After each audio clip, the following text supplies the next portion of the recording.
जो गायत्री की चाल होती है इसके कारण ओम की जिंदगी पूरी तरीके से तबाह हो जाती है और साथ में जो ईसा के साथ में रिश्ते टूटते हैं ना, ये सच में काफी ज्यादा कॉम्प्लिकेटेड बन जाते हैं। तो बात करें एपिसोड की स्टार्टिंग के, एपिसोड की स्टार्टिंग ध्रुव और ईसा की होती है। सुबह हो जाने के बाद में ध्रुव फैसला कर लेता है वो ईसा को जल्द ही उसके घर पहुंचा देगा और वह ऐसा करता भी है। लेकिन जब ईसा घर पहुंचते उससे पहले ओम घर आ चुका होता है और यहाँ वो ईसा को खोज रहा होता है। ईसा जैसे आती है पूछताछ स्टार्ट हो जाती है कि वो कहाँ थे रात भर।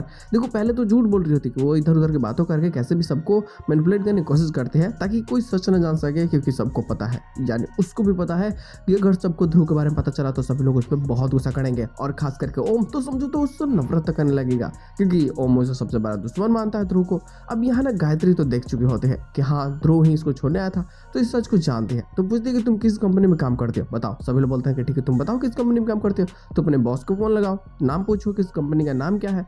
तो अब ना यहाँ धीरे धीरे ट्रोल्स क्रिएट होने लगते हैं और अब लगता है जैसे कि ईसा की सच्चाई सामने आने ही वाली है। लेकिन इसे डर होता है कि अगर ये सच्चाई बता भी दी तो यहाँ तो कैसे भी लफड़े हुए भी ना बचने वाली है नहीं। तो यहाँ जब सच गायत्री बता देती है तो ओम का दिल टूट जाता है। उसे लगता है कि शायद ईसा धोखेबाज है, वो उसे धोखा देती है, वो बहुत ही गलत इंसान है। लेकिन इसे लगता है कि नहीं, अब ईसा भरोसा करने लायक नहीं है। जो मैं पहले सोचता था कि सच्चाई की जो परिभाषा है वो ईसा है कि वो झूठ नहीं बोलती किसी से, वो सबका ध्यान रखती है। लेकिन अब सब कुछ बदल चुका है, वो एक नंबर की झूठी है, उस पर भरोसा नहीं किया जा सकता। बस यही सारी चीजें सोच करके वो सोचता है कि यार अब यहाँ से दूर चला जाना ही सबसे सही है। और खैर ईसा को बोल देता है कि तुम जाओ यहाँ से। ईसा भी सोचते हैं कि यार क्या वो अग्नि परीक्षा दे, वो क्या सच्चाई बोले, सच तो बोल रहे हैं तो कोई भरोसा कर नहीं रहा है, तो आखिर क्या करे कि सबको सच्चाई पता चल सके। तो एक ही रीजन होता है कि सीसीटीवी फुटेज ऑफिस के ला करके दिखा दे ताकि पता चल सके कि भाई रात भर ये सिर्फ अपने चेयर पे ही बैठे थे, ये कुछ कर नहीं रहे थे। जो मन धड़क कहानियां बनने लगती है गायत्री कि हाँ भाई ये दोनों अकेले थे और दोनों ही जवान हैं। तो समझ सकते हो ना क्या चीज़ मैं सोच रहा हूँ या फिर बोल रहा हूँ।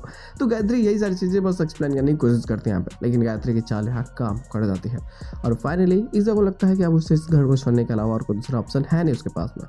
लेकिन अब वो कैसे खुद को सही साबित करे कि ये सारी चीज़ें देखना तो और ज़्यादा मजेदार होगी। लेकिन ओम के लिए सच में इस बार प्रॉब्लम क्रिएट होने वाले हैं, क्योंकि वो जो बार बार ईसा को गलत समझ रहा था, बार बार ईसा को कन्फ्रंट करने की कोशिश कर रहा है, तो अब लफड़े क्रिएट होने वाले हैं जो काफी ज्यादा मजेदार होगी। तो मजा तो आने वाली है, देखते लोग आने वाले प्लॉट्स में और क्या चीज हो सकती है। हालांकि इसी के साथ एपिसोड की एंडिंग करते जाते हैं। फर्स्ट क्वेश्चन बस पिछला वाला होता है।